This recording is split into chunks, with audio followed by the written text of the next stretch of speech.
सोचिए एक ऐसी कंपनी जो सिर्फ बिजनेस करने के लिए बनी थी, लेकिन धीरे धीरे इतनी पावरफुल हो गई कि उसके पास अपनी आर्मी थी। वो टैक्सेस कलेक्ट करती थी, इंडियन रूलर्स के साथ ट्रीटीज करती थी और एक बड़े टेरिटरी को कंट्रोल करने लगी। ये कहानी थी ब्रिटिश ईस्ट इंडिया कंपनी की। लेकिन 1770s तक सिचुएशन बदल चुकी थी। जो कंपनी इंडिया से ह्यूज प्रॉफिट्स कमा रही थी, वही कंपनी फाइनेंशियल क्राइसिस, करप्शन और एडमिनिस्ट्रेटिव फेलियर से स्ट्रगल कर रही थी। और इसी वजह से ब्रिटिश पार्लियामेंट को पहली बार इंडिया के अफेयर्स में डायरेक्टली इंटरवीन करना पड़ा और इसका रिजल्ट था रेगुलेटिंग एक्ट ऑफ 1773।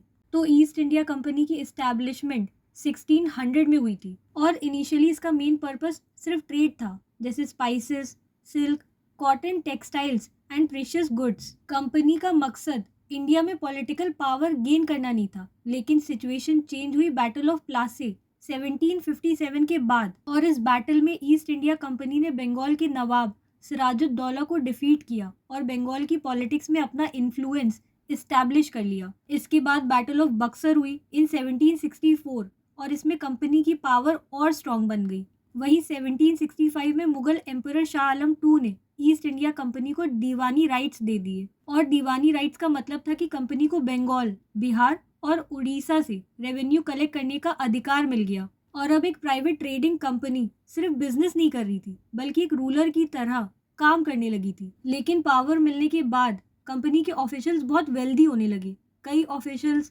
करप्शन में इन्वॉल्व थे, इंडियन रूलर्स से गिफ्ट लेते थे और प्राइवेट ट्रेड भी करते थे। और इससे कंपनी का एडमिनिस्ट्रेशन वीक होता गया। और इसी पीरियड में बंगाल फेमाइन ऑफ 1770 हुआ, जिसमें लाखों लोगों की जान चली गई। एक तरफ बंगाल जैसे रिच प्रोविंस से रेवेन्यू आ रहा था, लेकिन दूसरी तरफ कंपनी की फाइनेंशियल कंडीशन खराब होती जा रही थी। अब बात करते हैं कंपनी फाइनेंशियल क्राइसिस में क्यों आ गई। तो ईस्ट इंडिया कंपनी के एक्सपेंसेस बहुत बढ़ गए थे, जैसे मिलिट्री एक्सपेंसेस। कंपनी को अपनी आर्मी मेंटेन करनी पड़ती थी और नए टेरिटरीज के लिए वॉर्स लड़ने पड़ते थे। वहीं एडमिनिस्ट्रेटिव प्रॉब्लम्स भी थी, जैसे रेवेन्यू कलेक्शन सिस्टम इनएफिशिएंट था और करप्शन भी बढ़ चुका था, क्योंकि कंपनी ऑफिशियल्स के पर्सनल इंटरेस्ट की वजह से कंपनी को लॉसेस हो रहे थे।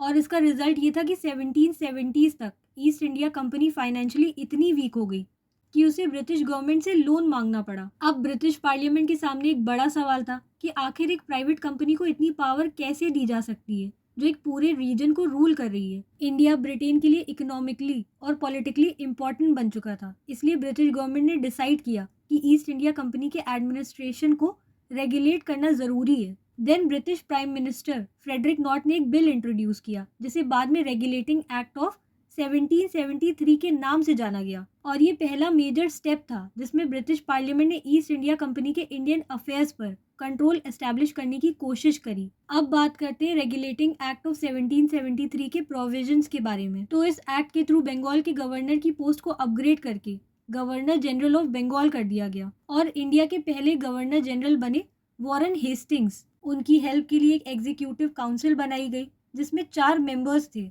गवर्नर जनरल और काउंसिल को बंगाल के साथ साथ बॉम्बे और मद्रास के मैटर्स में भी ग्रेटर अथॉरिटी दी गई, खासकर वॉर डिसीजंस और डिप्लोमेटिक रिलेशंस में। फिर इसी एक्ट के थ्रू कैलकाटा में 1774 में सुप्रीम कोर्ट एस्टैब्लिश किया गया। इस कोर्ट में एक चीफ जस्टिस और 3 और जजेस थे और इंडिया के फर्स्ट चीफ जस्टिस बने एलिजा इम्पे। और कोर्ट का जुरिस्डिक्शन ब्रिटिश सब्जेक्ट्स के ऊपर था, जो बंगाल, बिहार और उड़ीसा में रह रहे थे। करप्शन को कंट्रोल करने के लिए कंपनी सर्वेंट्स के लिए कुछ रूल्स बनाए गए। उन्हें प्रोहिबिट किया गया इंडियन रूलर्स से गिफ्ट लेने से, ब्राइब्स एक्सेप्ट करने से और प्राइवेट ट्रेड करने से। और इसका मेन मकसद था कि कंपनी एडमिनिस्ट्रेशन में अकाउंटेबिलिटी रहे। अब ईस्ट इंडिया कंपनी के कोर्ट ऑफ डायरेक्टर्स को ब्रिटिश गवर्नमेंट को रिपोर्ट्स सबमिट करनी पड़ती थी regarding revenue administration, civil administration and military affairs. और इससे ब्रिटिश गवर्नमेंट का कंपनी पर कंट्रोल बढ़ने लगा। ऑल्दो ये एक इम्पॉर्टेंट स्टेप था, लेकिन इसमें कुछ प्रॉब्लम्स भी थी। गवर्नर जनरल को अपने काउंसिल के साथ काम करना पड़ता था और कई बार वॉरेन हेस्टिंग्स और काउंसिल के मेंबर्स के बीच डिसएग्रीमेंट्स हुए, जिससे डिसीजन मेकिंग डिफिकल्ट हो गई। देन इस एक्ट में सुप्रीम कोर्ट और गवर्नर जनरल की काउंसिल के पावर्स को क्लियरली डिफाइन नहीं किया गया था और इसी वजह से दोनों के बीच कॉन्फ्लिक्ट्स क्रिएट हुए। एक्ट ने ब्रिटिश गवर्नमेंट का कंट्रोल बढ़ाया, लेकिन ईस्ट इंडिया कंपनी के पास अभी भी काफी अथॉरिटी थी। सो रेगुलेटिंग एक्ट ऑफ 1773 की इम्पोर्टेंस बहुत ज्यादा है, क्योंकि ये ब्रिटिश पार्लियामेंट का इंडिया के एडमिनिस्ट्रेशन में पहला डायरेक्ट इंटरवेंशन था। इसने गवर्नर जनरल ऑफ बंगाल का पोस्ट क्रिएट किया और इसने ब्रिटिश इंडिया के कॉन्स्टिट्यूशनल डेवलपमेंट की फाउंडेशन रखी। इसके बाद फ्यूचर रिफॉर्म्स जैसे पिट्स इंडिया एक्ट ऑफ 1784 का पाथ क्लियर हुआ।